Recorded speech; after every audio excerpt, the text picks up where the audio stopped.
Assalamualaikum warahmatullahi wabarakatuh. Selamat pagi dan salam sejahtera bagi kita semua. Baiklah, pada kesempatan kali ini saya akan mempresentasikan hasil dari tugas yang telah saya kerjakan, yaitu pada mata kuliah integrasi aplikasi korporasi terkait POAI atau integrasi aplikasi berorientasi portal dengan judul transformasi digital dalam dunia industri. Sebelum itu izinkan saya memperkenalkan diri terlebih dahulu. Perkenalkan, nama saya Hanif Al Aslam. Baiklah, langsung aja kita ke materinya. Nah, di era digital ini, UI menjadi semakin sangat penting bagi perusahaan untuk meningkatkan efisiensi, pengalaman pelanggan, dan pengambilan suatu keputusan. Nah, pada kesempatan hari ini kita bakal membahas konsep dasar OI, contoh implementasinya di berbagai industri, manfaatnya, tantangannya apa aja sih, serta studi kasus implementasinya. Oke, next. Nah, OI dalam dunia industri keuangan, ini salah satu contohnya di mana OI ini bisa meningkatkan akses dan personalisasi. Nah, dalam industri keuangan, OI ini memungkinkan kita untuk integrasi layanan perbankan online melalui portal yang terpusat. Nah, jadi para nasabah dapat mengakses berbagai fitur kayak transfer dana, pembayaran tagihan, laporan keuangan, sehingga implementasi POI di bank misalnya Mandiri, BCA, dan BNI dan lain sebagainya, itu dapat memberikan akses yang sangat mudah, personalisasi, dan pengalaman pelanggan yang lebih baik. Nah, di sini ada 3 poin yang dapat kita highlight. Poin pertama, aksesnya secara terpusat. Kedua, personalisasi, karena bisa menyesuaikan dengan kebutuhan para nasabah. Lalu yang ketiga, pengalaman para pelanggan, di mana antar mukanya atau UI dari sistemnya sangat intuitif. Bahkan BNI sekarang udah bikin UI terbaru untuk menyesuaikan dengan perkembangan sekarang. Atau menyesuaikan dengan kebutuhan yang dialami oleh penggunanya. Nah, lalu contoh selanjutnya itu POI dalam industri kesehatan, di mana ini meningkatkan efisiensi dan kualitas layanan. Nah, di industri kesehatan sendiri, portal pasien yang terintegrasi dengan sistem rekam medis elektronik membuat pasien itu dapat menjadwalkan janji dokter, melihat hasil lab, dan mengakses riwayat penyakit mereka. Nah, sistem portal pasien di rumah sakit, misalnya Cipto Mangkusumo, atau kalau di Singkawang itu Abdul Aziz ya, misalnya dapat meningkatkan efisiensi administrasinya, kualitas layanan, dan pemberdayaan pasien. Nah, di sini ada 3 hal yang saya highlight.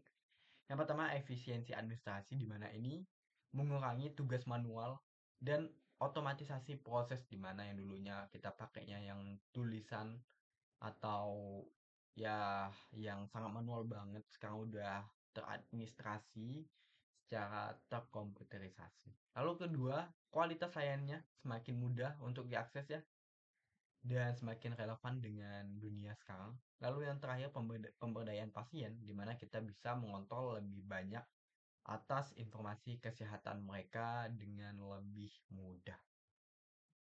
Next. Lalu selanjutnya yaitu POI dalam industri manufaktur, bagaimana kita mengoptimalkan sebuah rantai pasok. Nah, dalam industri manufaktur, integrasi seperti ERP atau Enterprise Resource Planning dengan portal pemasok membuat pemantauan inventaris, pemesanan bahan baku, dan pelacakan pengiriman secara terpusat. Nah, penggunaan POI dalam rantai pasok ini misalnya industri Toyota atau Astra bidang pemotoran ya, dapat mengoptimalkan rantai pasoknya, mengurangi biaya, dan dapat meningkatkan efisiensi operasionalnya. Dan di sini ada 3 hal yang harus kita perhatikan. Yang pertama, pemantauan inventaris, di mana kita bisa melacak secara real time terkait inventaris atau tingkat inventaris. Lalu yang kedua, pemesanan bahan baku. Jadi kita mudah banget untuk nge-trackingnya. Proses pemesanannya bisa dilakukan secara otomatis dan efisien. Lalu yang terakhir, pelacakan pengiriman. Gimana? Kita mudah banget untuk meningkatkan visibilitas penuh atas status pengiriman. Lalu selanjutnya yaitu poin dalam industri retail, di mana kita bisa meningkatkan penjualan dan retensi pelanggan. Nah, dalam industri retail, Integrasi seperti e-commerce dengan sistem CRM atau Customer Relationship Management membuat kita untuk memudahkan merekomendasikan sebuah produk, terus membuat program loyalitas, terus layanan pelanggan secara personal. Nah, dengan integrasi ini, misalnya kita ambil platform Shopee dan Tokopedia, maka mereka dapat meningkatkan penjualan, retensi pelanggan, dan personalisasi pengalaman belanja para konsumen. Nah, di sini ada tiga inti juga, yaitu yang pertama rekomendasi produk ya pasti ya kita bisa menawarkan sesuai dengan apa yang pelanggan inginkan. Lalu yang kedua, loyalitas, di mana jika ada pelanggan yang setia, pelanggan yang sering beli ke situ, maka ada seperti promo dan lain sebagainya. Lalu yang terakhir itu layanan pelanggan di mana kita bisa mendukung layanan yang dilakukan secara responsif dan secara personal antar pelanggan tersebut. Oke, baik. Selanjutnya itu di sektor publik, di mana kita meningkatkan transparansi dan kemudahan akses. Nah, dalam sektor publik, portal layanan publik itu yang terintegrasi membuat pengajuan izin online, pembayaran pajak, dan akses ke informasi publik dengan mudah. Misalnya Diskominfo misalnya. Nah, contohnya Diskominfo di mana dia meningkatkan transparansi, efisiensi, dan kemudahan akses bagi masyarakat. Jadi masyarakat butuh data-data, jadi tinggal akses aja di webnya Kominfo. Di sini ada tiga hal juga yang bisa saya highlight. Misalnya pengajuan izin online, misalnya proses perizinan itu jadi lebih mudah gitu kan. Lalu yang kedua, pembayaran pajak elektronik. Nah, sekarang kan lagi marak-maraknya sudah bayar pajak secara online gitu kan. Nggak perlu datang ke kantor, menunggu, lalu bayar. Sekarang udah terkomputerisasi. Lalu yang ketiga yaitu informasi publik, akses mudah ke informasi yang relevan, misalnya Diskominfo membagikan informasi mengenai data-data penjualan yang ada di UMKM. Nah, jadi kita mudah banget untuk mengaksesnya gitu. Lalu apa sih manfaatnya gitu kan?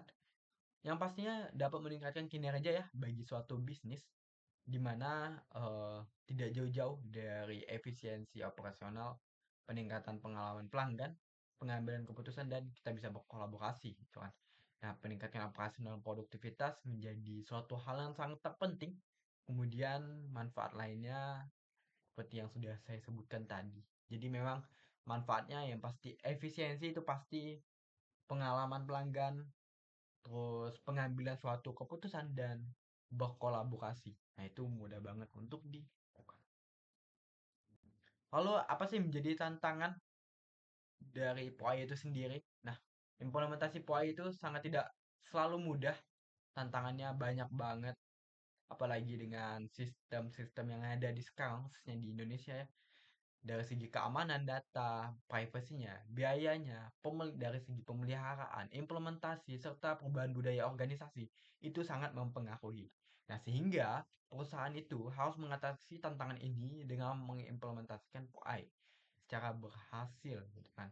Dan di sini ada tiga hal, kompleksitas integrasi, keamanan data, dan biaya. Nah, dari tantangan ini, inilah yang membuat penggunaan POI itu kalau diimplementasikan itu bagus banget. Lalu contoh studi studi kasusnya misalnya di perusahaan Tokopedia misalnya kan di mana dia mengimplementasikan POI untuk meningkatkan efisiensi operasi dan pengalaman pelanggan. Nah, tujuannya mengintegrasikan sistem yang berbeda, memberikan pandangan yang terpusat tentang data pelanggan, sehingga proses implementasi itu sangat matang, pemilihan teknologi tepat, dan dukungan manajemen. Hasilnya peningkatan efisiensi, keputusan pelanggan, dan pengambilan keputusan. Nah, di sini kesimpulan dan rekomendasi yang dapat saya ajukan. Nah, POI memang strategi yang sangat penting untuk transformasi digital. Untuk implementasi POI, perusahaan juga harus merencanakan dengan matang, memilih teknologi yang dan mendapatkan dukungan manajemen. Dengan pendekatan yang tepat, POI dapat membantu perusahaan untuk meningkatkan efisiensi, pengalaman pelanggan, dan pengambilan keputusan. Dan tiga langkah ini yang harus kita perhatikan ada perencanaan, teknologi, dan manajemen. Mungkin cukup sekian yang dapat saya jelaskan. Kurang lebihnya saya mohon maaf. Saya akhiri. Wassalamualaikum warahmatullahi wabarakatuh.